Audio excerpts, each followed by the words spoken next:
Today we'll be taking a look at a 28-inch 4K monitor, which was supplied to us by Philips. It has a 4-port USB hub input for DisplayPort and HDMI, as well as built-in output for audio.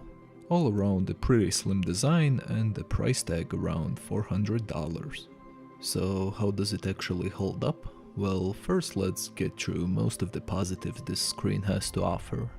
Like mentioned before, the design is really slim and practical, the mount is rather sturdy and offers a great range of adjusting for personal use, whether it's height or the tilt angle. The display colors are true to their nature, that is after you've done some tinkering in the settings, and the wide viewing angle that was advertised on the box to be up to 178 degrees. The built-in speakers are a welcome addition for watching random videos, however, if you own a decent enough set of your own speakers, then you'll probably never use the built-in ones, because they are around as good as something you'd find on a laptop. Now, the mount isn't built for vertical usage, and that might be a lacking feature to a small group of people.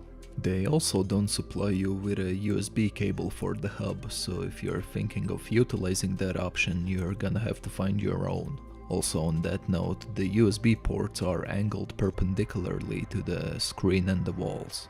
This seems rather unintuitive and awkward if compared to parallel ports that a lot of different screens have.